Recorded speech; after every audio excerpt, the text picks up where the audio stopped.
Coming up on First at 4, Breathitt County now has 2 confirmed cases of the coronavirus. We'll take you there for reaction.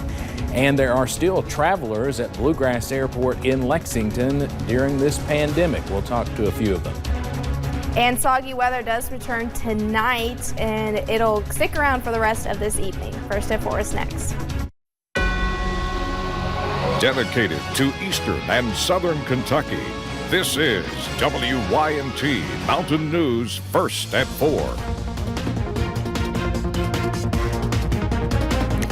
Good afternoon, I'm Steve Hensley. First at 4, as of last night's update from Governor Andy Beshear, Breathitt County now has 2 cases of COVID-19. As health officials there work to notify everyone who may have had contact with those 2 people, others in Breathitt County are heeding warnings and taking the proper precautions. WYMT's Will Puckett joins us now live from his house with more on how the community is reacting. Will?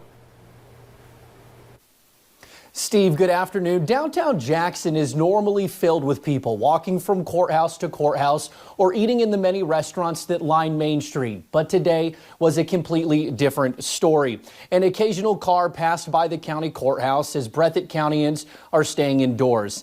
Alan Shaw was sitting on his front porch when I asked him for an interview. He tells me people in Breathitt County are scared after the news. And it was freaking people out because they never... You know, we've never had nothing like this. It's happened before in the county, and it's shocked so many people. It's hurt so many communities down here. Steve, now we do know the first case in Breathitt County that was officially announced Saturday. They were tested at Hazard ARH. As for the second case, we know few details about that right now. Again, Breathitt Countyans are doing as the governor asks. Some are out on the streets, but only essential businesses. Steve?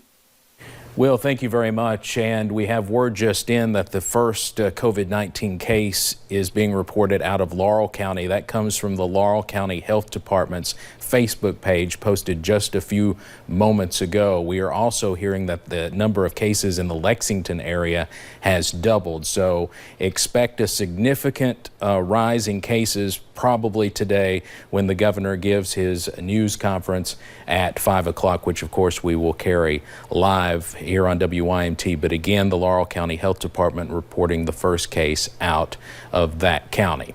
President Trump is weighing how to refine nationwide social distancing guidelines to put some workers back on the job. At a virtual town hall hosted by Fox News earlier today, the president said he is hoping the country will be reopened by Easter. Meanwhile, today marked the biggest one-day jump in coronavirus deaths in the United States since the outbreak began. More than 140 people died yesterday alone, bringing the death toll to nearly 600 today. Coronavirus cases also increased in the U.S. to more than 46,000. The government admits it only has a fraction of the 300 million N95 masks stockpile it needs for medical workers to protect themselves. I've seen nurses go home in tears because they feel like they've been exposed or potentially exposed to something here. Florida's governor issued an executive order that anyone flying into his state from New York or New Jersey must self-quarantine for 14 days. So too has Puerto Rico. The Pentagon says it is preparing to deploy 5 military field hospitals, one for Seattle and another for New York City. As communities work together during this time of isolation, the Floyd County Sheriff's Office is putting to use one of its increasingly popular outreach programs. WYMT's Buddy Forbes explains. A program set in place several years ago in Floyd County is now proving even more useful as the county works to take care of its most vulnerable. Floyd County Sheriff John Hunt says the COAST program, Checking on a Senior Today, is a growing outreach tool for his department, making calls to seniors 3 times a week just to check in and see if there's anything they need. From groceries to medicine, he says the outreach is all about providing a helping hand where it may not always be available. Deputies deliver items, help with specific household maintenance issues, and more. But sometimes just the call is enough. And a lot of times that's what they need more than anything is that person to communicate with them, talk to them, check on them, just have a good conversation with them. If you know a senior citizen who could benefit from these services, especially now, the Sheriff's Office is encouraging people to call in and have them added to the list. In Floyd County, Buddy Forbes, WYMT Mountain News.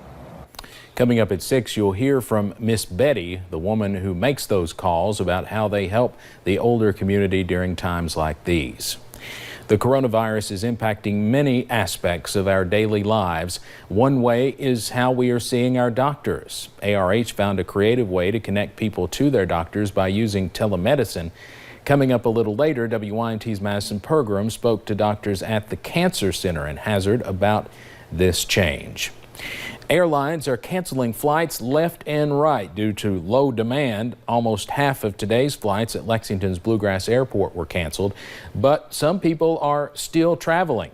Victor Puente is at the airport finding out why they've decided not to cancel their travel plans. A spokesperson for Bluegrass Airport tells me they're having to cut flights in response to larger airports limiting routes. Most of those cuts are as needed. Some of them are basically permanent. They told me in April their route to Ronald Reagan Airport in Washington, D.C. and their flights to Houston will both be suspended indefinitely. The travelers I talked to told me they wouldn't be flying unless it was absolutely necessary. One of them is a student at Campbellsville who had to come back from California to get his belongings after the rest of the semester was canceled. It was a little scary at first, a little hectic.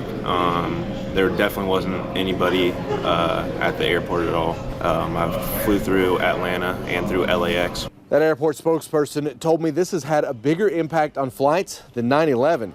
She said it was possible some of the routes that were being cut from Bluegrass Airport would take years to be reestablished. One traveler who was coming back to Kentucky after helping her sick son in Florida told me she didn't plan on traveling again anytime soon. If you're visiting somewhere out of state and need to fly home to get home, you have to do that. But, flying out or leaving home, it's just not something that, unless you have a specific reason, something that we should do at this time. As for layoffs, there have been some for people who work in concessions at the airport. That spokesperson couldn't give me specifics when it came to individual airlines. In Lexington, Victor Puente, WYMT Mountain News. Travelers recommend, if you are flying, to check online to see if there are any changes before you get to the airport. So many flights were canceled, they say. Airports, I'm about to sneeze, they say airports are more willing to work with people to make adjustments if need be. The sneeze went away, I'm good now. The coronavirus is closing another national park. The Great Smoky Mountains National Park closed at noon today. It is closed through April 6th, though the Spur and Foothills Parkway remains open. Park officials say the park closing is a necessary step in combating the virus outbreak. The White House and Congress both say they are close to a deal to pump more than $1 trillion into the economy. The White House economic team says negotiations with Senate Democrats are down to a small number of issues, and they are hopeful to finalize a bipartisan stimulus sometime today. Senate Democrats say they made progress in putting more accountability on big businesses receiving part of the funding. We're fighting for transparency, oversight, disclosure when the federal government gives corporations money. Democrats also pushed for additional financial help for hospitals overwhelmed with coronavirus patients. The Trump administration is also using the Defense Production Act for the first time to get 60,000 new coronavirus testing kits. As the COVID-19 pandemic continues, some Illinois labor unions are asking for their workers to be officially classified as first responders. Mail carriers, public transit operators, and food commerce workers all face the risk of contracting the virus as they do their part to keep essential needs met. Their concerns are the same as others on the battleground of this pandemic: access to personal protective equipment and safety.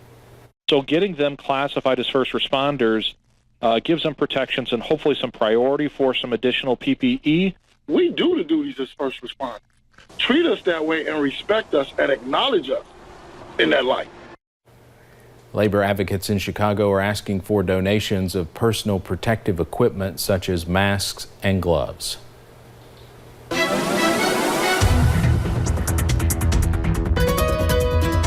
Well, those showers, they're moving back into the mountains, and we'll be tracking some heavy rain as we head into tonight and maybe even a few thunderstorms, but I promise we'll have a break coming up pretty soon. But we'll go ahead and take you up to Pinpoint Doppler, where we are starting to see those heavier bands move in. You see those yellows in parts of Breathitt County, Magoffin, those darker greens over into Floyd, and a little bit into Pike County. It looks like the Cumberland Valley is getting a break, but more rain's on the way, of course, as we head into tonight, and it's all due to the system that is still down really near Oklahoma, Texas. That low pressure system and that warm front that will be nosing into the mountains, bringing us some heavier showers and even bringing some severe weather down into the south. We're expected just to see a few thunderstorms, not expecting anything severe. You can see that's even south of Nashville, the bullseye for kind of the severe zone. You see a slight risk and even an enhanced risk issued for parts of just really south of Nashville. That's a 3 out of 5 on the severe weather scale. For us in the mountains, we're in that general thunderstorm. That's what that lighter kind of greenish mint color is,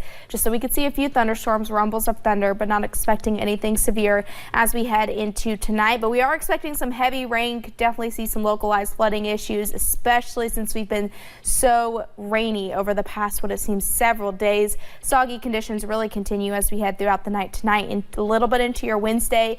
But later Wednesday into Thursday, we finally get a break from rain, and yes, sunshine even returns. I'll have those details coming up in a little bit. All right, Paige, thank you. A West Tennessee woman is accused of murdering her grandparents. This is Caitlin Taylor. The Tennessee Bureau of Investigation believes Taylor killed Eugene McDaniel and Celeste McDaniel. The pair's bodies were found in their Camden home after police conducted a welfare check. Taylor was charged with 2 counts of homicide. She's being held on a $500,000 bond. A Knoxville man is accused of driving under the influence and reportedly told police he'd had 10 shots of alcohol before yesterday's crash. This is Ryan Cochran. Knox County, Tennessee deputies say Cochran told them to, quote, take me to jail when they arrived at the crash. Deputies say they found 4 full and 3 empty airplane bottles of alcohol in Cochran's car. When deputies took him into custody, he told them that, quote, this has been a long time coming. Reports did not indicate that anyone was hurt or that any other vehicles were involved in the crash. Coming up on First at 4, for the first time in history, the Summer Olympics are postponed. Hear from athletes who were already bracing for the news. And showers and storms continue tonight, but sunshine returns very soon. I'll tell you when, coming up.